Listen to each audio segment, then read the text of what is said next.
ആശുപത്രിയിലായിരിക്കുന്നവരെയും ദൂരസ്ഥലങ്ങളിലായിരിക്കുന്നവരെയും എല്ലാം ദൈവം അനുഗ്രഹിക്കുക. നമ്മുടെ വിലപ്പെട്ട പ്രാർത്ഥന ആവശ്യമായി ഈ കാലത്ത് നമ്മുടെ കൂടെയുള്ള കൂട്ടായ്മ. പിന്നെ നമുക്ക് വ്യക്തിപരമായിട്ടുള്ള ബന്ധങ്ങളുണ്ട്. ചിലർ വ്യക്തിപരമായിട്ടുള്ള ബന്ധമുള്ളവരെ നമ്മൾ എന്ത് ചെയ്യണം?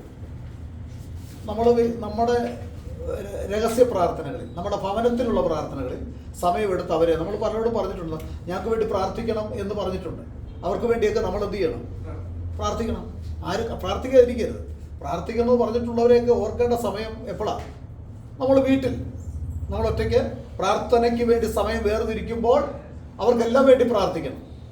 സഭയിൽ നമ്മുടെ കൂട്ടായ്മ ആരാധനയ്ക്ക് കടന്നു വരുമ്പോൾ കൂട്ടായ്മയിലുള്ള എല്ലാവരെയും, അവരുടെ കുടുംബങ്ങളെയും, രോഗികളായിരിക്കുന്നവരെയും ദൂരസ്ഥലങ്ങളിലായിരിക്കുന്നവർക്കെല്ലാം വേണ്ടി നമ്മൾ പ്രാർത്ഥിക്കണം.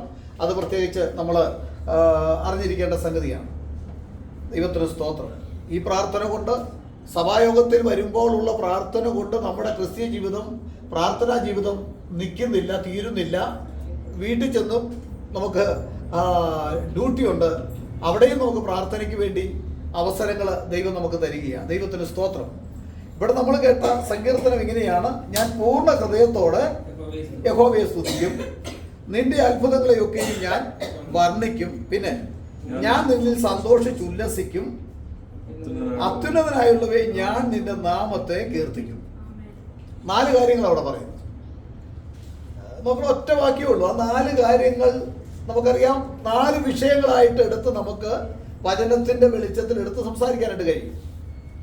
അവിടെ ഒന്നാമത് പറയുന്നത് ഞാൻ പൂർണ്ണ ഹൃദയത്തോടെ യഹോവയെ സ്തുതിക്കുമെന്നാണ്. പൂർണ്ണ ഹൃദയത്തോടെ യഹോവയെ സ്തുതിക്കും. ആവർത്തനം 6:4 നമ്മൾ വായിക്കുമ്പോൾ എന്താ അവിടെ കാണുന്നത്? ഇസ്രായേലേ കേൾക്കാം, യഹോവ. ഒന്ന് വായിച്ചോ. നമുക്കറിയാവുന്ന വാക്യമാണ്. എപ്പോഴും നമ്മൾ ആവർത്തിക്കാറുള്ള വാക്യമാണ്, പഠിക്കാറുള്ള വാക്യമാണ്, നമ്മുടെ കുഞ്ഞുങ്ങളോട് പറഞ്ഞു കൊടുക്കാറുള്ള വാക്യമാണ്. ഇസ്രായേലേ കേൾക്കാം, യഹോവ നമ്മുടെ ദൈവമാകുന്നു. യഹോവ ഏകൻ തന്നെ. അതാണ് പ്രത്യേകമായി നമ്മൾ നമ്മുടെ കുഞ്ഞുങ്ങളോട് പറഞ്ഞു കൊടുക്കുന്നത്. ദൈവം ഏകനാണ്, ത്രിയേകനല്ല. വായിച്ചു. നിന്റെ ദൈവമായ യഹോവയെ. ഏത് യഹോവയെ? ഈ ഏകനായ ദൈവത്തെ. അവിടെ ശ്രദ്ധിക്കണം. നീ പൂർണ്ണ ഹൃദയത്തോടെ, പൂർണ്ണ മനസ്സോട്, പൂർണ്ണ ശക്തിയോടും കൂടെ സ്നേഹിക്കണം. അവിടെ 3 കാര്യമാണ് പറയുന്നത്. എന്തൊക്കെയാ? പൂർണ്ണ ഹൃദയത്തോടെ, പൂർണ്ണ മനസ്സോടെ, പൂർണ്ണ ശക്തിയോട് കൂടി ആരെ ആരാധിക്കണം? ഈ ഏക ദൈവത്തെ ആരാധിക്കണം. ഹല്ലേലൂയ. ഇത് തന്നെ യേശുവിനും ഇത് തന്നെ പറയാനുള്ളൂ. യേശു ക്രിസ്തു എന്ന് പറഞ്ഞിട്ടുണ്ട്, അല്ലേ?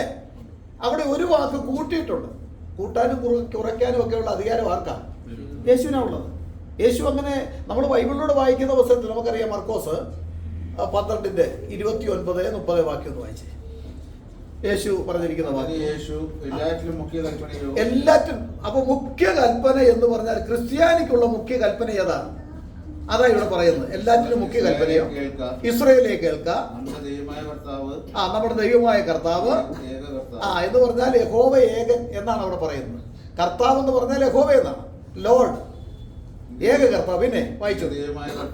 നിന്റെ ദൈവമായ ആ കർത്താവിനെ 1 പൂർണ്ണ ഹൃദയത്തോട്, 2 പൂർണ്ണ ആത്മാവോട്, 3 പൂർണ്ണ മനസ്സോട്, പൂർണ്ണ ശക്തിയോട് കൂടെ സ്നേഹിക്കണം. ഇവിടെ ഒന്ന് കൂട്ടിയിരിക്കുന്നത് എന്തുവാ?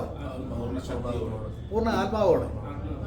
പൂർണ്ണ ആത്മാവ് എന്നുള്ള വിഷയം ഇവിടെ ചേർത്തിരിക്കുന്നത്. ഞാൻ അതിനെക്കുറിച്ച് വിശദീകരിക്കാനല്ല ഇപ്പോൾ താല്പര്യപ്പെടുന്നത്. അതിനെക്കുറിച്ച് നമുക്ക് ഒത്തിരി പഠിക്കാനുള്ള വിഷയങ്ങളാണ്. എങ്കിൽ തന്നെയും പൂർണ്ണ ആത്മാവോട് എന്നുള്ള ഒരു വാക്ക് കൂട്ടിയിട്ടുണ്ട്. ഈ കൂട്ടാനും കുറയ്ക്കാനും ഒക്കെ അധികാരം ആർക്കേ ഉള്ളൂ? ഒരു പുസ്തകം എഴുതിയാൽ ആ പുസ്തകത്തിന് കൂട്ടിച്ചേർക്കാൻ, അത് കൂട്ടിച്ചേർത്ത് കൂടുതൽ ഒന്നുകൂടെ വിശദീകരിക്കാനായിട്ട്, ഒന്നുകൂടെ അതിനെക്കുറിച്ച് പറയാനായിട്ട് ആർക്കേ പറ്റുമോ? അതിൻ്റെ ഓതർ അല്ല, അതിൻ്റെ എഴുത്തുകാരന് മാത്രമേ പറ്റുകയുള്ളൂ. നമുക്കറിയാം പഴയ നിയമത്തിലുള്ള പല ഭാഗങ്ങളും കർത്താവ് കൂട്ടിയിട്ടുണ്ട്. കർത്താവ് കൂട്ടിയിരിക്കുന്ന പല സ്ഥലങ്ങളിൽ നമുക്ക് കാണാൻ കഴിയുന്നു, അല്ലേ? കാരണം കുല ചെയ്യരുത് എന്ന് നിങ്ങൾ കേട്ടിട്ടുണ്ടല്ലോ. കുല ചെയ്യരുത്, പഴയ നിയമത്തിൽ കുല ചെയ്യരുത് എന്ന് പറഞ്ഞിട്ട് അവിടെ ഒരു കുത്താ കൊടുത്തിരിക്കുന്നത്. ഞാനിപ്പോൾ എടുത്ത് വായിക്കണ്ട, നിങ്ങൾക്കറിയാം. അവിടെ ഒരു ഫുൾ സ്റ്റോപ്പാണ് കൊടുത്തിരിക്കുന്നത്. അതിൻ്റെ അർത്ഥം എന്തുവാ? അവിടെ കൊണ്ട് കുല ചെയ്യരുത്. പഴയ നിയമത്തിൽ കുല എന്ന് പറഞ്ഞാൽ എന്താണ് എന്ന് അവിടെ പറയുകയാണ്. കുല ചെയ്യരുത്, കുല ചെയ്യരുത് എന്ന് പറഞ്ഞിട്ട് പുതിയ നിയമത്തിലേക്ക് അത് മാറ്റാൻ ആർക്കേ അധികാരമുള്ളൂ? ഏകദൈവം യഹോവയ്ക്ക് മാത്രമേ അധികാരമുള്ളൂ. യഹോവയല്ലേ കൊല ചെയ്യരുതെന്ന് പറഞ്ഞത്. എന്നിട്ട് അവിടെ കർത്താവ് തന്നെ അവിടെ എന്താ ഫുൾ സ്റ്റോപ്പ് ഇട്ടിരിക്കുക. ഈ ഫുൾ സ്റ്റോപ്പ് എടുത്തു മാറ്റാൻ ആർക്കേ അധികാരമുള്ളൂ? കർത്താവിന് മാത്രമേ, യഹോവയ്ക്ക് മാത്രമേ അധികാരമുള്ളൂ. പുതിയ നിയമത്തിലേക്ക് വരുമ്പോൾ എന്താ കൊല ചെയ്യരുത് നിങ്ങൾ കേട്ടിട്ടുണ്ടല്ലോ. ഞാനോ നിങ്ങളോട് പറയുന്നു, സഹോദരനെ പകയ്ക്കുന്നവൻ കൊലപാതകൻ. കണ്ടോ, കൂട്ടിച്ചേർത്തില്ലേ? കൂട്ടിച്ചേർക്കാൻ ആർക്കേ അധികാരമുള്ളൂ? ഇതിന്റെ ഗ്രന്ഥകർത്താവിന് മാത്രമേ അധികാരമുള്ളൂ, യഹോവയ്ക്ക് മാത്രമേ ഉള്ളൂ. യേശുക്രിസ്തു യഹോവയാണെന്ന് വെളിപ്പെടുത്തുക. ആ യേശുക്രിസ്തു ഒന്ന് കൂട്ടിച്ചേർത്തു. വ്യഭിചാരം ചെയ്യരുത് എന്ന് പറഞ്ഞിട്ടൊരു ഫുൾ സ്റ്റോപ്പായി അല്ലേ? അതും ആരാ പറഞ്ഞു വ്യഭിചാരം ചെയ്യരുതെന്ന്? യഹോവയാ പറഞ്ഞു. എന്നിട്ടൊരു ഫുൾ സ്റ്റോപ്പ് ഇട്ടു. അതിനുശേഷമായിട്ട് നമുക്ക് കാണാൻ കഴിയുന്നത് വ്യഭിചാരം ചെയ്യരുതെന്ന് പറഞ്ഞിട്ട് അതിനുശേഷം എന്താ യേശുവിന്റെ കാലത്ത് വന്നപ്പോൾ എന്താ, ഞാനോ നിങ്ങളോട് പറയുന്നു, സ്ത്രീയെ മോഹത്തോടെ നോക്കുന്നവരെല്ലാം അവളുമായിട്ട് വ്യഭിചാരം ചെയ്തു. കണ്ടോ, അതിന് മാറ്റം വരുത്തി. ദൈവവേഗനെന്ന് പറഞ്ഞാൽ അതിൻ്റെ ഇപ്പുറത്തോ രണ്ട് വശത്തേക്കും മറ്റൊരു വാക്കിടാൻ ഇവിടെ ഒരുത്തനും ദൈവം അധികാരം കൊടുത്തിട്ടില്ല. ഏത് പണ്ഡിതനാണെങ്കിലും, അവൻ വലിയ PhD കാരനാണെങ്കിലും, BD ആണെങ്കിലും, അവൻ സഭാപിതാക്കന്മാരെന്ന് പറഞ്ഞ് ഇവിടുത്തെ പെന്തക്കോസുകാര് വാഴ്ത്തുന്നവരാണെങ്കിലും അവൻ അതിൻ്റെ അധികാരം ഇല്ല. ദൈവം ഏകനെന്ന് പറഞ്ഞാൽ അവൻ ഏകൻ തന്നെയാണ്. ഹല്ലേലൂയ. മാറ്റാൻ അധികാരമുള്ളവൻ ആരാ? യഹോവ മാത്രമേ ഉള്ളൂ. മാറ്റാൻ അധികാരമുള്ളവൻ ആരാ? ആ യഹോവ ജഡത്തിൽ വെളിപ്പെട്ട് വന്ന യേശുവിന് മാത്രമേ അധികാരം ഉള്ളൂ എന്ന് ധാരാളം വ്യക്തമായിട്ടുള്ള വാക്യങ്ങൾ നമുക്ക് മനസ്സിലാക്കുവാൻ കഴിയുന്നുണ്ട്. ദൈവത്തിന് സ്തോത്രം. അപ്പൊ പൂർണ്ണ ഹൃദയത്തോടെ നമ്മൾ ദൈവത്തെ ആരാധിക്കണം. പൂർണ്ണ ഹൃദയം ഉണ്ടായിരിക്കണം. അതായത് നമ്മൾ വായിച്ച സങ്കീർത്തനത്തിൽ പൂർണ്ണ ഹൃദയത്തോടെ നിങ്ങൾ യഹോവയെ, അല്ലേ? അങ്ങനെയല്ലേ പറയുന്നത്?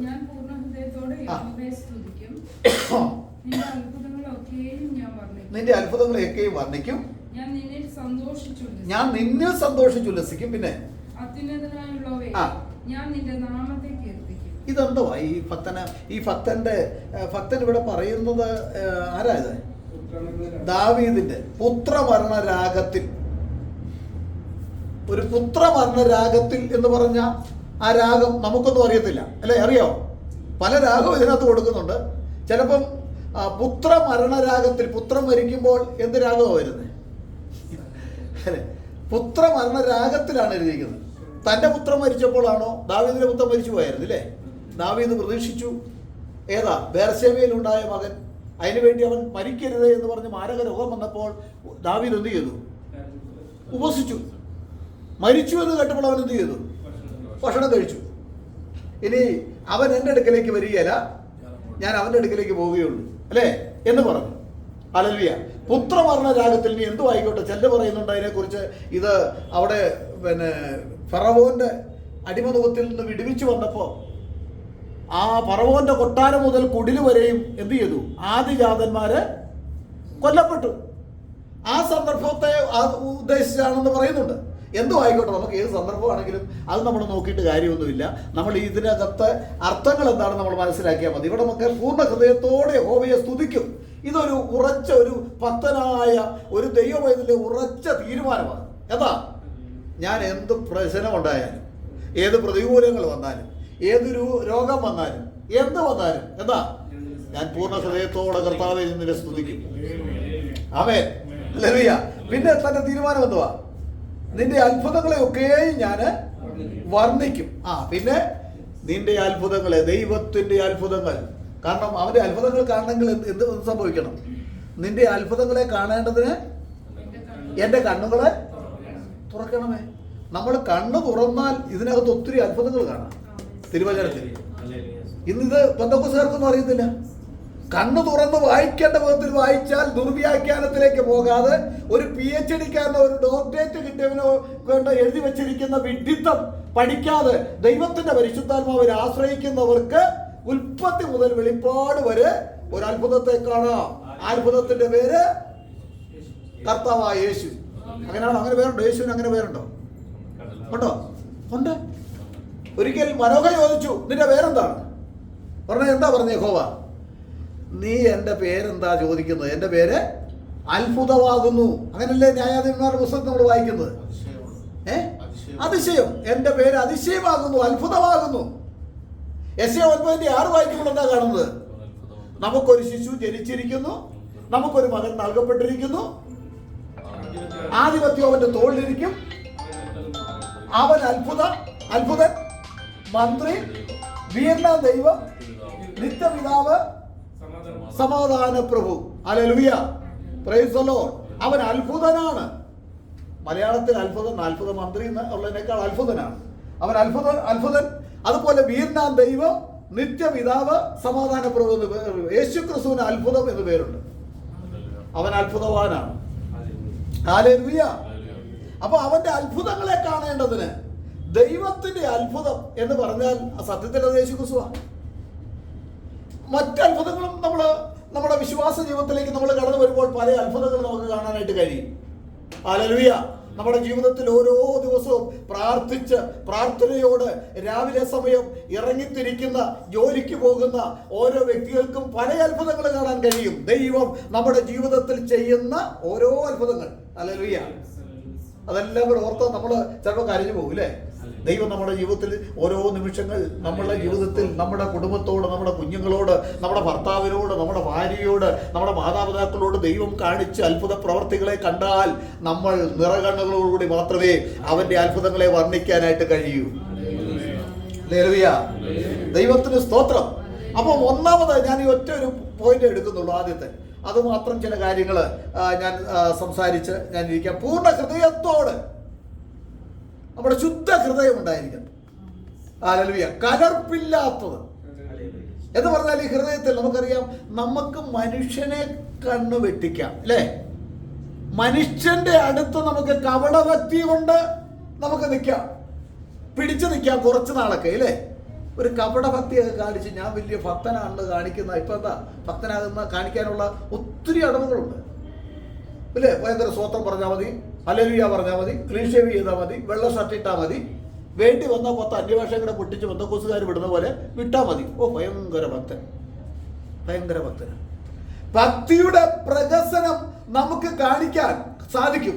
പക്ഷേ ഭക്തിയുടെ പ്രഹസനം കാണിച്ചാൽ വിലപ്പോകില്ലാത്ത ഒരൊറ്റ സ്ഥലമേ ഉള്ളൂ. എവിടെയാ? കർത്താവിന്റെ സന്നിധി മാത്രം. മറ്റൊരു വിധത്തിൽ പറഞ്ഞാൽ ദൈവസഭയിൽ ഒരുത്തൻ പ്രഹസനം കാണിച്ചാൽ നമ്മൾ എന്ത് പറയും? നമുക്കത് മനസ്സിലാവും, ഏറെക്കുറെ മനസ്സിലാവും അല്ലേ? നമ്മളെ അതിനു വേണ്ടിയല്ല വിളിച്ചിരിക്കുന്നത്. ദൈവത്തിന് സ്തോത്രം. ഈ എറണാകുളത്ത് ഒരു തങ്കം ടൂർ ഷോം നമ്മുടെ ടൗൺ ഹാളിന്റെ തൊട്ട് ഫ്രണ്ടിലുള്ള റോഡിന് പരമര റോഡെന്നാണ് പറയുന്നത്. ഞാനൊരു 35-40 വർഷത്തിന് മുമ്പ് അവിടെ പ്രയർ നടത്തിക്കൊണ്ടിരുന്ന ആ ടൂർ ഷോയിൽ അവിടെ ഒരു സഹോദരൻ, ഒരു മുസ്ലിം സഹോദരൻ വന്നു. കൊണ്ടുവന്നത് നമ്മുടെ ഒരു സഹോദരിയാവുന്നത്. ആ സഹോദരി കൊണ്ടുവന്നതിന് ശേഷമായിട്ട് എന്നോട് പറഞ്ഞു, ഇത് ഒരു സുവിശേഷകന സമയം കൊടുക്കണമെന്ന് പറഞ്ഞു. എൻ്റെ 40 വർഷത്തിന് മുമ്പുള്ള ഒരു സമയം എന്ന് പറയുമ്പം ചിന്തിക്കണം, എൻ്റെ നല്ല യൗവന പ്രായത്തിലാണ്. എനിക്ക് കൂടുതൽ കാര്യങ്ങളൊക്കെ അറിഞ്ഞു വരുന്നുണ്ട്. ദൈവം പഠിപ്പിക്കുന്നത് ഓരോ കാലങ്ങളിൽ നമ്മളെ ചിലരൊക്കെ അനുഭവത്തിലൂടെയാണ് പഠിപ്പിക്കുന്നത്. അപ്പോൾ ഞാൻ പഠിച്ചു വരുന്ന സന്ദർഭമാണ്. ആ സന്ദർഭത്തിൽ അവർ പറഞ്ഞ കേട്ട് ഞാൻ കൊടുത്തു കഴിഞ്ഞപ്പോൾ പുള്ളി വന്ന് കൈയടിച്ച് 10 അന്യഭാഷ പറഞ്ഞ് എല്ലാവരുടെയും തലയൊക്കെ വെച്ച് പ്രാർത്ഥിച്ച് അന്യഭാഷ ഇവർക്കും കിട്ടി, ഈ കൊണ്ടുവന്ന സിസ്റ്റർക്കും കിട്ടി. അപ്പം പിറ്റേ ആഴ്ച ഉടൻ തന്നെ അന്ന് ശനിയാഴ്ച വൈകിട്ടാണ് ഉപവാസ പ്രാർത്ഥനയ്ക്ക്. എനിക്ക് മനസ്സിലായി ഇത് വെറും തട്ടിപ്പാണ്, ഇത് പ്രഹസനമാണ്, പരിശുദ്ധാത്മാവിൻ്റെ അല്ല, ഇതൊരു തട്ടിപ്പ് മനുഷ്യനാണെന്ന് എനിക്ക് പൂർണ്ണമായിട്ട് പുള്ളിയുടെ എല്ലാ ലക്ഷണങ്ങളും എനിക്ക് മനസ്സിലായി. നമ്മൾ ദൈവജനം പറയുന്നു പ്രവചനം തുച്ഛീകരിക്കരുതെന്ന് അല്ലേ? അത് ചോദന ചെയ്ത് നല്ലത് മുറുകെ പിടിക്കാനാണ്. എനിക്കിത് മനസ്സിലായി. പുള്ളിയുടെ ഓരോ ചലനങ്ങളും ഓരോ നീക്കങ്ങളും ഈ തലയ്ക്ക് വെച്ച് പ്രാർത്ഥനയൊക്കെ കണ്ടപ്പോൾ എനിക്ക് കാര്യം പിടികിട്ടി. കർത്താവിൻ്റെ കുറയിൽ അന്ന് മുതൽ ഇങ്ങനൊരു വിവേചനപരം കർത്താവ് വന്നിട്ടുണ്ട്, ഇന്ന് വരെ അത് എടുത്തു കളഞ്ഞിട്ടില്ല. അപ്പം ഞാൻ ശ്രദ്ധിച്ചു. അതിനുശേഷം യോഗം കഴിഞ്ഞുകൊണ്ട് പിറ്റേ ദിവസം അവിടെ സഭായോഗം ഉള്ളതാണ്. എന്നോട് പറഞ്ഞു, ഞാൻ നാളെ എവിടെ സഭായോഗം കൂടണം എന്നാണ് എനിക്ക് നാളെ ആരക്കുന്നത്ത് പോയാൽ, ആരക്കുന്നത്ത് നമ്മുടെ അന്ന് തോമസ് സാറിൻ്റെയൊക്കെ സഭയുണ്ട്, ഇവിടെ തോമസ് സാറ് ആയിരുന്നു അവിടെ ആരക്കുന്നത്ത്, ഇപ്പോഴത് JMBC ആണ്. അപ്പോൾ ആരക്കുന്നത്ത് പോയാൽ അവിടെ ആരാധന കൂടണോ അതോ ഇവിടെയാണോ എന്ന് ഞാനിങ്ങനെ ചിന്തിച്ചുകൊണ്ടിരിക്കുകയാണ്. കാരണം എന്താ ചോദിച്ചാൽ ഈ വാക്ക് പറഞ്ഞപ്പോൾ നാളെ ഇവിടെ ഞാൻ ക്ഷണിക്കണം. അതിനു വേണ്ടിയാണ് ഞാൻ പറഞ്ഞ ഒരു കാര്യം ചെയ്യും, ആരക്കും തന്നെ പൊയ്ക്കോളാൻ പറഞ്ഞു. ആരക്കും തന്നെ പൊയ്ക്കോളാൻ പറഞ്ഞുകൊണ്ട് ഈ സഹോദരി കൊണ്ടുവന്നതാ. ഈ സഹോദരിയെ നിങ്ങൾക്ക് ചിലർക്ക് അറിയത്തില്ലെങ്കിലും നമ്മുടെ വിൽസൺ ബ്രദർ അറിയാം. കഴിഞ്ഞ 2 ആഴ്ചയ്ക്ക് മുമ്പ് വിൽസൺ ബ്രദർ ഒന്ന് പരിചയപ്പെട്ടായിരുന്നു. ഇവർ കോട്ടയത്ത് ഒരു മീറ്റിങ്ങിന് പോയായിരുന്നു. ഈ സഹോദരി ഉടൻ തന്നെ കണ്ടോ, ഇത്രയും നാളുകൾ 5-6 മാസം ഇവിടെ ജോയ് പാഷ യോഗം വെച്ചിട്ട് പ്രാർത്ഥന വെച്ചിട്ട് എനിക്ക് അന്യഭാഷ കിട്ടിയില്ല. ആ ദൈവദാസൻ വന്ന് തലേ കൈവച്ചോണ്ട് തന്നെ എനിക്ക് അന്യഭാഷ കിട്ടി. അദ്ദേഹത്തെ നാളെ ഇവിടെ നിർത്താൻ പാടില്ലായിരുന്നോ? ഞാൻ പറഞ്ഞു അദ്ദേഹം അവിടെ കൂടുതൽ വിശ്വാസികൾ ആർക്കൊന്നും നല്ല കൂടുതൽ സഭാവിശ്വാസികളുണ്ടല്ലോ, അവിടേക്ക് പോയിക്കോട്ടെ. എനിക്ക് അദ്ദേഹത്തിൻ്റെ താല്പര്യം, ഞാൻ പറഞ്ഞു എനിക്ക് അത് വലിയ താല്പര്യമില്ല സഹോദരി എന്ന് പറഞ്ഞു. ആ ശരി ആയിക്കോട്ടെ, പാസ്റ്ററിൻ്റെ ഇഷ്ടം പോലെ ചെയ്തോളാൻ പറഞ്ഞു. ഏതായിരുന്നാലും ആരക്കൊന്ത് പോയി യോഗം നടത്തി, ഭയങ്കര അന്യഭാഷയും ബഹളമൊക്കെ അവിടെ ഉണ്ടാക്കി. അതിനുശേഷം ഇദ്ദേഹത്തെ സുനിൽ എന്ന് പറഞ്ഞ ഒരു സഹോദരൻ വിളിച്ചുകൊണ്ട് അട്ടപ്പാടിക്ക് കൊണ്ടുപോയി. അട്ടപ്പാടി ചെന്ന് പുള്ളിയുടെ തനി സ്വഭാവങ്ങൾ ഇറങ്ങി, പോലീസ് പിടിയിലായി. നാട്ടുകാരെല്ലാം കൂടെ കൂടി ഇദ്ദേഹത്തെ കൊല്ലാനായിട്ട് വനത്തിൽ കൊണ്ടുപോയി. ഈ സുനിൽ തന്നെ അവസാനം സഹോദരൻ ആ നാട്ടുകാരോടൊക്കെ പറഞ്ഞു, ദയവായിട്ട് നിങ്ങൾ അവനെ കൊല്ലരുതേ എന്ന് പറഞ്ഞു നിലവിളിച്ചെന്നാണ് എന്നോട് പറഞ്ഞത്. അങ്ങനെ അവർ വിട്ടത്. എങ്കിലും നന്നായിട്ട് കൈകാര്യം ചെയ്തു. ഇവൻ്റെ പരിപാടി എന്ന് പറഞ്ഞാൽ നമുക്ക് പരസ്യമായിട്ട് പറയാനോ ഇവിടെ ഇരുന്ന് കുഞ്ഞുങ്ങളൊക്കെ ഇരിക്കുമ്പോൾ പറയാനോ പറ്റുകയില്ല. അവൻ്റെ പരിപാടി അങ്ങനെയായിരുന്നു. കാരണം ഇവനെ ഞാൻ അതിന് ശേഷം കണ്ടു. ഇവിടെ നിന്നൊരു പെൺകുട്ടിയെ വിവാഹം കഴിച്ചു. അതിനുശേഷം അവൻ ഒത്തിരി വിവാഹങ്ങളെ കഴിച്ചിട്ടുള്ളതാണ്. അവൻ ഇന്നും ഉണ്ടെന്ന് എനിക്ക് തോന്നുന്നു. കാരണം എന്തെന്ന് ചോദിച്ചാൽ ഈ ബൈബിളും എടുത്തുകൊണ്ട് കാണിക്കുന്ന എല്ലാ പ്രഹസനങ്ങളും അംഗീകരിക്കേണ്ട ഗതികേട് ജീവിക്കുന്ന വിശ്വാസിക്കില്ല. അല്ലെങ്കിൽ പൗലോസ് പറഞ്ഞതുപോലെ ആരെ വിശ്വസിച്ചിരിക്കുന്നുവെന്ന് നമുക്കറിയാം. അവിടെയാണ് നമ്മുടെ ഉപനിധി. ആ ദിവസം വരെ അവൻ സൂക്ഷിക്കാൻ ശക്തനാണ്. അപ്പൊ പൂർണ്ണ ഹൃദയവും പൂർണ്ണ മനസ്സോടെ നമ്മൾ ദൈവത്തെ ആരാധിക്കുക എന്ന് പറയുമ്പോൾ നമ്മുടെ മനസ്സ് എപ്പോഴും ഒരു കർത്താവുമായിട്ടുള്ള വലിയൊരു ബന്ധമുണ്ടായിരിക്കണം. Hallelujah, hallelujah, glory to God. ഒത്തിരി കാര്യങ്ങൾ പറയാനുണ്ട് പ്രിയ ദൈവമക്കളെ. ആ വ്യക്തിയെക്കുറിച്ച് ഒത്തിരി കാര്യങ്ങൾ ഞാൻ എൻ്റെ കണ്ണിൻ്റെ മുൻപിൽ കണ്ട കാര്യങ്ങൾ പറയാനുണ്ട്. അപ്പോൾ നമ്മൾ ഈ നാളുകളിൽ ദൈവത്തിൻ്റെ വിളി നമുക്ക് ഭയങ്കര. ഈ കഴിഞ്ഞ ദിവസം എന്നോട് ഒരാൾ പറഞ്ഞു, തിരുവനന്തപുരത്തു നിന്നുള്ള ഒരാളാണ്. അയാൾ എന്നോട് പറഞ്ഞു, അയാളുമായിട്ട് അല്പം സംസാരിക്കേണ്ടതായിട്ട് വന്നു. സംസാരിച്ചുകൊണ്ട് പറഞ്ഞു, നിങ്ങൾ സ്നാനപ്പെടുത്തിയ, എനിക്ക് ഏതാണെന്ന് എനിക്ക് മനസ്സിലാകുന്നില്ല, നിങ്ങൾ ജോസ് ഫറീസും KJ ജോയിയൊക്കെ സ്നാനപ്പെടുത്തിയ ഒരാൾ ഞങ്ങളുടെ കൂടെ, അത് തെറ്റാണ്, ഞങ്ങളുടെ കൂടെ വന്നിട്ടുണ്ട്. തെറ്റാണെന്ന് അല്ല പറയുന്നത്, ഞങ്ങളുടെ കൂടെ ഇപ്പം വന്ന് ആരാധിച്ചുകൊണ്ട്. ഞാൻ പറഞ്ഞു, അങ്ങനെ പോയിക്കോട്ടെ, നമുക്ക് എന്നത് വലിയ വിഷമല്ലോ ഉണ്ട്. എല്ലാവരെയും നമുക്കിപ്പോൾ നമ്മുടെ കൂടെ നിൽക്കണമെന്ന് പറയാൻ പറ്റുമോ? പറ്റത്തില്ല. ദൈവം കണ്ടിട്ടില്ലാത്ത ഇത് കുറച്ച് പൈസ ഉണ്ടാക്കാൻ ഉള്ള ഒരു മാർഗം ഉള്ള ഒരു ഗ്രൂപ്പിലാണ്. ആ ഗ്രൂപ്പിലേക്കാണ് പോയത്. ആവശ്യം പോലെ പൈസ കിട്ടും. പൈസ പ്രതീക്ഷിച്ചും ദ്രവ്യാഗ്രഹം ഉള്ളവരും പോകണം. നമ്മുടെ ഇവിടെ വന്നാൽ പണമൊന്നും കൊടുക്കാനില്ല. എന്താ അങ്ങനെയുള്ള, ഞാൻ പറഞ്ഞു പോയിക്കോട്ടെ, അത് നമുക്കത് അതിനകത്തോ യാതൊരു വിഷമവും ഇല്ല. പോകുന്നവർ പോയിക്കോട്ടെ. ഹല്ലേലൂയ. ദൈവത്തിനുള്ളത് എവിടെ നിൽക്കും? കർത്താവിൻ്റെ സഭയിൽ കാണും. അതൊരിക്കലും അവരെ ആരും വലിച്ചു പറിക്കാനോ പിടിച്ചു പറിക്കാനോ ഒരിക്കലും കഴിയില്ല. ഹല്ലേലൂയ. ഒരു സസ്യം ഒരു സ്ഥലത്ത് നട്ട് കഴിഞ്ഞാൽ അവിടെ തന്നെ അത് ഒരാഴ്ച ഇവിടെ നട്ട ഒരു സസ്യം അല്ലെ, അവിടെ വേണ്ട, അവിടെ നിന്ന് ഇങ്ങോട്ട് മാറ്റി വെക്കാം. കാരണം അവിടെ പിറ്റേ ദിവസം വന്നിട്ട് വെള്ളം ഒഴിച്ചു കൊടുത്തു. പിറ്റേ ദിവസം വന്നിട്ട് ഈ ചെടി ഇവിടെ വേണ്ട, നമുക്കൊരു കാര്യം അങ്ങോട്ട് മാറ്റി നടത്താം, അവിടെ ആകുമ്പോൾ വേറെ, അപ്പോൾ അങ്ങോട്ട് മാറ്റി തരിക. ഇത് 365 ദിവസവും ഈ ചെടി ഇങ്ങനെ പറിക്കുക, നടുക, വെള്ളമൊഴിക്കുക, മാറ്റുക, എന്തെങ്കിലും ഗുണമുണ്ടോ? കാരണം എന്താ? ദൈവത്തിൻ്റെ വചനം പറയുന്നത്, കർത്താവിൻ്റെ അടിസ്ഥാനത്തിലുള്ളവർ അവൻ്റെ നാമത്തിന് വേണ്ടി, സത്യവചനത്തിന് വേണ്ടി നിൽക്കും. ഹല്ലേലൂയ. അത് കഷ്ടതയുണ്ട്, പ്രയാസമുണ്ട്, ദുഃഖമുണ്ട്, അല്ലേ? കഷ്ടമുണ്ട്, ദുഃഖമുണ്ട്, ഈ നാട്ടിൽ മരണമുണ്ട്, ദുഃഖമുണ്ട് ഈ വീട്ടിൽ, പിന്നെ രോഗമില്ല നാട്, രോഗിയില്ല വീട്, വാനലോകത്തിലെ രോഗമില്ല നാട്, രോഗിയില്ല വീട്, വാനലോകത്തിലെ വിശ്വാസനാടെ നോക്കി വേഗമോടുക, വേഗമോടുക, നാം വേഗമോടുക. അതിൻ്റെ ആ വാക്കുകൾ കുറച്ച് മാറ്റം വന്നിട്ടുണ്ട്, മറന്നുപോയി. ഒത്തിരി നല്ലൊരു പാട്ടാണ്. ഹല്ലേലൂയ. വിശ്വാസനാടെ നോക്കി യാത്ര ചെയ്യുന്നവരാണ് നമ്മൾ പൂർണ്ണ ഹൃദയത്തോടെ നമ്മൾ കർത്താവിൽ തന്നെ ആശ്രയിക്കണം. നമ്മൾ എല്ലാവരും വൈദ്യന്മാരിലൊക്കെ ആശ്രയിക്കുന്നവരാണ് അല്ലേ? വൈദ്യന്മാരിലൊക്കെ ആശ്രയിച്ചാലും നമ്മുടെ പ്രധാനമായിട്ടുള്ള നമ്മുടെ ആശ്രയം കർത്താവായ യേശുവിലാണ്. യേശുവിലായി കഴിഞ്ഞെങ്കിൽ മാത്രമേ അവിടെ നമുക്ക് വിടുതലുള്ളൂ. അല്ലെങ്കിൽ നമ്മൾ എന്ത് ചെയ്യും? പരാജയപ്പെട്ടു പോകും, പതറിപ്പോകും. ഞാനൊരു വാക്യം നിങ്ങളുടെ ശ്രദ്ധയിലേക്ക് കൊണ്ടുവരാം. 11 ആവർത്തനം, എബ്രായ ലേഖനം 12:14 മുതൽ വായിച്ചു.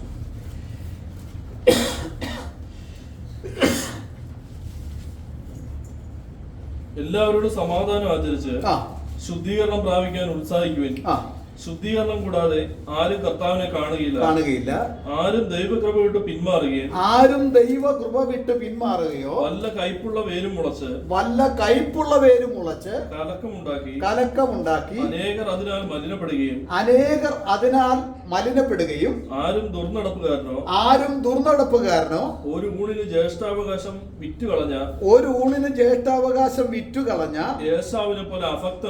ഏശാവിനെ പോലെ അഭക്തനോ ആയിത്തീരുകയും ചെയ്യാതിരിപ്പാൻ കരുതിക്കൊള്ളുവിൻ. പിന്നെ അവൻ പിന്നത്തേതിൽ അനുഗ്രഹം ലഭിപ്പാൻ ആഗ്രഹിച്ചു. കണ്ണുനീരോടുകൂടി അപേക്ഷിച്ചിട്ടും തള്ളപ്പെട്ടു. മാനസാന്തരത്തിന് ഇട കണ്ടില്ല എന്ന് നിങ്ങൾ അറിയുന്നുവല്ലോ. ഹല്ലേലൂയ. മാനസാന്തരപ്പെടേണ്ട സമയത്ത് നമ്മൾ മാനസാന്തരപ്പെട്ടില്ലെങ്കിൽ പിന്നെ സമയം കിട്ടിയെന്ന് വരില്ല. നമുക്ക് ഒത്തിരി മാനസാന്തരത്തിന് ഒത്തിരി അവസരം കർത്താവ് തരുന്നുണ്ട്. നമ്മുടെ മാനസാന്തരപ്പെടാൻ കർത്താവ് എന്ത് ചെയ്യുന്ന ദീർഘക്ഷമ കാണിക്കുന്ന അല്ലേ? നമ്മുടെ മാനസാന്തരത്തിന് വേണ്ടി നമ്മൾ കാര്യങ്ങൾ ക്രമീകരിക്കാൻ, നമ്മുടെ കുടുംബജീവിതത്തിലോ ഭാര്യ ഭർത്തൃ ബന്ധത്തിലോ മക്കളും മാതാപിതാക്കളും തമ്മിലുള്ള ബന്ധത്തിലോ ഒക്കെ കാര്യങ്ങൾ ക്രമീകരിക്കുവാൻ ദൈവം നമ്മളോട് ദീർഘക്ഷമ കാണിക്കുക. ദീർഘക്ഷമയെ നമ്മൾ എന്ത് ചെയ്യില്ലേ? പരീക്ഷിക്കരുത്. ഹല്ലേലൂയ. ഈ പറയുമ്പോൾ എന്നെക്കൊണ്ട് ഉൾപ്പെടുത്തിയാ പറയുന്നത് കേട്ടോ. നിങ്ങളെ മാത്രം വിരൽ ചൂണ്ടി അങ്ങോട്ട് മാത്രം വിരൽ ചൂണ്ടുകയല്ല. ഈ ദൈവത്തിന്റെ വചനം ഇരുവായ്ത്തലയുള്ള ഭയത്തോടെയാണ് ഇവിടെ നിൽക്കുന്നത്. ദൈവഭയത്തോടെയാണ് നിൽക്കുന്നത്. ഈ ഇരുവായ്ത്തലയുള്ള അങ്ങോട്ട് മുറിവേൽക്കുമ്പോൾ ഇങ്ങോട്ട് മുറിവേൽക്കും. ഹല്ലേലൂയ. അപ്പോൾ ഇവിടെ പറയുന്ന വാക്ക്, ഒന്നാമത്തെ ഒരു കാര്യം, നമ്മൾ പൂർണ്ണ ഹൃദയത്തോടെ വരണമെങ്കിൽ ഒന്നാമത്തെ ഒരു കാര്യം എന്താ? എല്ലാവരോടും സമാധാനം ആചരിച്ച് ശുദ്ധീകരണം പ്രാപിപ്പാൻ നമുക്ക് ഉത്സാഹം വേണമെന്നാണ്. എല്ലാവരോടും സമാധാനം ആചരിച്ച് ശുദ്ധീകരണം പ്രാപിപ്പാൻ ഉത്സാഹിപ്പീൻ. ഹല്ലേലൂയ. ഒന്ന് വായിച്ച് മത്തായി 5:9 പെട്ടെന്ന് വായിക്കാം.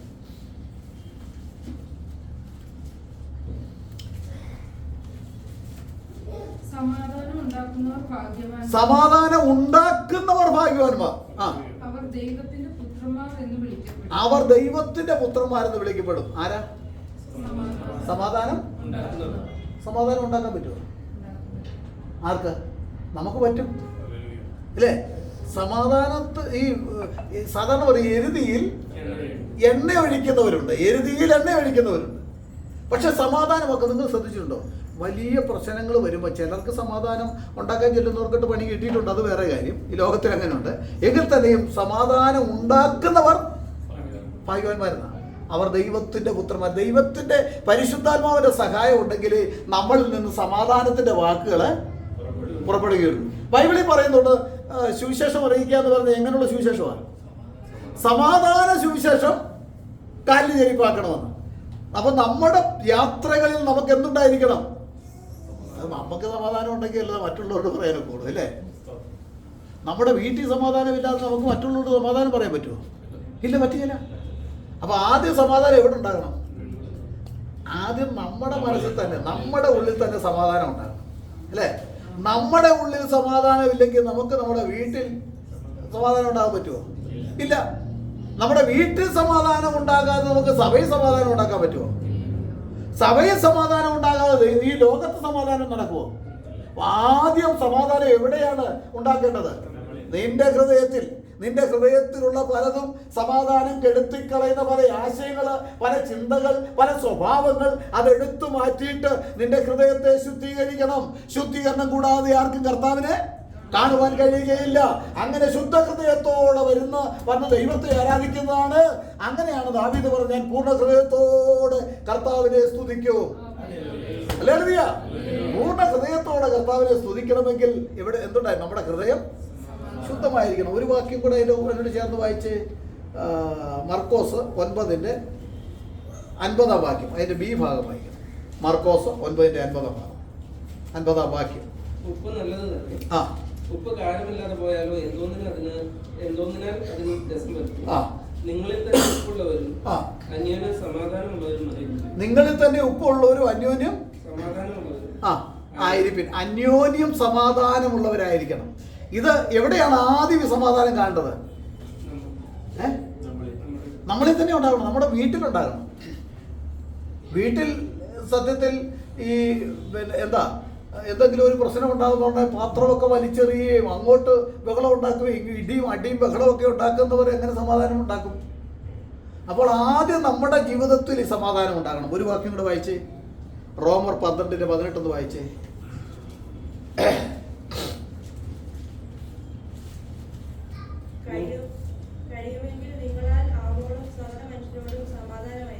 കഴിയുമെങ്കിൽ നിങ്ങളാൽ ആവോളം സകല മനുഷ്യരോടും. പിന്നെ വായിച്ചു. നിങ്ങൾ തന്നെ പ്രതികാരം ചെയ്യാതെ. ചില പ്രതികാരം ഒന്നും പറയുകയല്ല അല്ലേ? പ്രതികാരം ഒന്നും പറയല്ല. എന്തെങ്കിലും പറഞ്ഞാലും ഒന്നും മിണ്ടുകയല്ല. ഞാൻ ഒന്നും മിണ്ടിയില്ല ഭാഷ. ആ വ്യക്തി എന്നോട് ഇത്രയും പറഞ്ഞിട്ട് ഞാൻ ഒന്നും മിണ്ടിയില്ല. മിണ്ടാതിരുന്നിട്ട് എന്ത് ചെയ്യും? അവസരം അനുസരിച്ച് അങ്ങോട്ട് പ്രയോഗിക്കും. അവസരം അനുസരിച്ച് പ്രയോഗിക്കുക. ആ കുടുംബ ജീവിതത്തിൽ ഒന്നും ചെയ്യില്ല, ഒന്നും പറയില്ല, ഒരക്ഷരം പോലും മിണ്ടുകയില്ല. ഈ മിണ്ടാതിരിക്കുന്നവരെയാണ് സൂക്ഷിക്കുന്നത്. അത് കറക്റ്റാണ് കേട്ടോ. മിണ്ടാതെ പ്രവർത്തിക്കുന്നവരെ സൂക്ഷിക്കണം. അവർ ഭയങ്കര ഹൃദയം വലിയ കയ്പ് നിറഞ്ഞവരാ. കയ്പുള്ള വേര് മുളപ്പിക്കുന്നവരാ.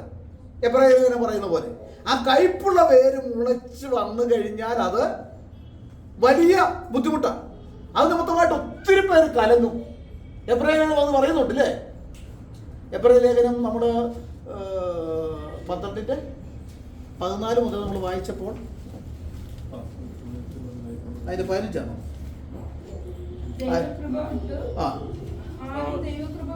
ആരും ദൈവകൃപ വിട്ട് പിന്മാറുകയും വല്ല കയ്പുള്ള വേരും മുളച്ച് കലക്കമുണ്ടാക്കി അനേകരതിനാൽ മലിനപ്പെടുകയും ആരും ദുർനടപ്പുകാരനോ ഒരു ഊണിന് ജ്യേഷ്ഠാവകാശം വിറ്റുകളഞ്ഞ യേശാവിനെ പോലെ അഭക്തനോ ആയിത്തീരുകയും ചെയ്യാതിരിപ്പാൻ കരുതിക്കൊള്ളണം. ഹല്ലേലൂയ. അപ്പൊ ഈ വേര് കയ്പുള്ള വേരാണെങ്കിൽ മനസ്സിലാകുകയില്ല. മനസ്സിലാവോ? വേരെവിടെ ഉണ്ടാകുന്നത്? മണ്ണിനടിയിലാണ്. മണ്ണിനടിയിലിരിക്കുന്ന കയ്പ് നമുക്കറിയാം. ചില നമ്മുടെ നാടുകളിൽ നമ്മൾ കപ്പ കൃഷിയൊക്കെ ചെയ്യുന്നവരാ. ചില കപ്പയൊക്കെ എന്ത് ഉണ്ടാകും? നല്ല കയ്പായിരിക്കും. നമ്മളത് മണ്ണിനടിയിലാണ്. നമുക്കത് കയ്പക്കപ്പയാണെന്ന് ചിലപ്പോൾ അറിയത്തില്ല. വേവിച്ച് നോക്കുമ്പോഴാണ് ഭയങ്കര കയ്പായിരിക്കും. ആ കയ്പ് അറിയാൻ പാടില്ല. അറിയാതെ കയ്പ് സൂക്ഷിക്കുന്ന വാശി വൈരാഗ്യം മനസ്സിൽ വെച്ച് സൂക്ഷിച്ച് പ്രവർത്തിക്കുന്നത് അപകടമാണ്. അത് നിന്നെ നശിപ്പിക്കും, മറ്റുള്ള സമൂഹത്തെ നീ നശിപ്പിക്കും. ഹല്ലേലൂയ. ഈ പക വെച്ചോണ്ടിരിക്കുക എന്ന് പറയും. ആദ്യം പക നമുക്ക് കാണാൻ എവിടെയാ കാണുന്നത്? കയ്യിനാണ്. പക അവന്റെ മനസ്സിൽ വന്നു. അവന്റെ മുഖം വാടി. യഹോവ ചോദിച്ചു, നിന്റെ മുഖം വാടുന്നതെന്ന്? നീ ദൈവസന്നിധിയിൽ നന്മ ചെയ്തെങ്കിൽ നിനക്ക് ദൈവത്തിൽ നിന്ന് പ്രസാദം ഉണ്ടാകുകയില്ലായിരുന്നോ? അങ്ങനെ ആരാധന കഴിഞ്ഞ് യാഗം കഴിഞ്ഞ് തൻ്റെ സഹോദരനുമായിട്ട് പോയി. സഹോദരനോട് പറഞ്ഞു, എന്താ പറഞ്ഞത്? നമുക്ക് വയലിൽ ഒന്ന് പോകാമെന്ന് പറഞ്ഞു അല്ലേ? വയലിലേക്ക് ഒന്ന് പോകാം. വയലിൽ ചെന്ന് കഴിഞ്ഞു. അവരോട് കയർത്തു. ഒരു കാരണം വേണ്ട. ഈ പക എന്താ? ഇവന്റെ യാഗത്തിൽ ദൈവം പ്രസാദിച്ചു, ഈ കയ്യിന്റെ യാഗത്തിൽ ദൈവം പ്രസാദിച്ചില്ല. ആ പകയുള്ളിൽ വെച്ച് എന്ത് ചെയ്തു? അവിടെ കൊലപാതകം ആരംഭിച്ചു. പക ഭയങ്കര ഭയങ്കര കയ്പുള്ള വേരാ കേട്ടോ. അത് നമ്മുടെ ജീവിതത്തിൽ നിന്ന് എടുത്തു മാറ്റാതെ നമുക്കൊരിക്കലും ശുദ്ധ ഹൃദയത്തോടെ ദൈവത്തെ ആരാധിക്കാൻ പറ്റില്ല. സ്തോത്രം അത് മനസ്സിൽ വെച്ചുകൊണ്ട് സ്തോത്രം പറയാൻ പറ്റുമോ? പറ്റുമോ? പറ്റും. സ്തോത്രം പറയാം, പാട്ട് പാടാം, സ്തോത്രകാഴ്ച ഇടാം, അല്ലേ? പിന്നെ അത് പകയും വൈരാഗ്യവും ഒക്കെ വെച്ചുകൊണ്ട് നമുക്ക് എന്ത് ചെയ്യാം? സ്തോത്രം പറയാം, തുള്ളിച്ചാടാം. പക വെച്ചോണ്ട് അന്യഭാഷ പറയാൻ പറ്റുമോ? പറ്റും. ഈ പക വെച്ചോണ്ടാണെന്ന് ഈ പാർട്ടികളെല്ലാം ഈ കിടന്ന് തുള്ളുന്നത് എനിക്കറിയാം. ഹല്ലേലൂയ. ദൈവജനം പറയുന്നത് നീ പൂർണ്ണ ഹൃദയത്തോടെ ദൈവത്തെ ആരാധിക്കും. അത് ദാവീദ് പറയുക, ഞാൻ പൂർണ്ണ ഹൃദയത്തോടെ യഹോവയെ സ്തുതിക്കും. ഹല്ലേലൂയ. അതുകൊണ്ട് ഈ ദിവസങ്ങളിലായി പൂർണ്ണ ഹൃദയത്തോടെ ദൈവത്തെ സ്തുതിക്കുവാൻ നമുക്ക് കർത്താവ് കൃപ തരട്ടെ. സമയം വളരെ മുൻപോട്ട് പോകുന്നല്ലോ. ആകയാൽ ഇന്ന് നമ്മുടെ വിൽസൺ ബ്രദർ നമ്മളോട് ദൈവത്തിന്റെ വചനം സംസാരിക്കാൻ വന്നിട്ടുണ്ട്. ഇന്ന് നമ്മുടെ സിജോ ബ്രദർ പറഞ്ഞു ഈ ആഴ്ചയിൽ കഴിഞ്ഞിട്ട് സംസാരിക്കാം എന്ന് പറഞ്ഞു. ഇന്ന് ഞാൻ നേരത്തെ ഇദ്ദേഹത്തോട് പറഞ്ഞിട്ടുണ്ട്, അദ്ദേഹം വന്ന് നമ്മളോട് ദൈവത്തിൻ്റെ വചനം ശക്തമായിട്ട് സംസാരിക്കും. വളരെ പ്രാർത്ഥനയോടും ഏകാഗ്ര ഹൃദയത്തോടും കേൾക്കുന്നത് കരുതിക്കൊള്ളണം. എന്തിനു വേണ്ടിയായി കരുതുന്നത്? എന്തിനു വേണ്ടിയാണ് കരുതുന്നത്? കേൾക്കുന്നത് അധികം ശ്രദ്ധയോടെ കരുതിക്കൊള്ളണം. എന്തിനു വേണ്ടിയാ? നാം ഒഴുകിപ്പോകാതിരിപ്പാൻ. കുത്തൊഴുക്കുള്ള ഒരു ലോകത്തിലാണ് നമ്മൾ ജീവിക്കുന്നത്. നമ്മളെ ഒഴുക്കി കൊണ്ടുപോകാൻ സാധ്യതയുണ്ട്. നമ്മൾ ഒഴുകി പോകാതിരിക്കുവാൻ കേട്ട വചനം നമ്മുടെ ഹൃദയത്തിൽ മുറുകെ പിടിക്കണം. അതിനായി ദൈവം സഹായിക്കട്ടെ. നമുക്കെല്ലാവർക്കും ഒരു പാട്ട് പാടാം. പ്രിയ കർത്താവ് ദാസൻ മുമ്പോട്ട് കടന്നു.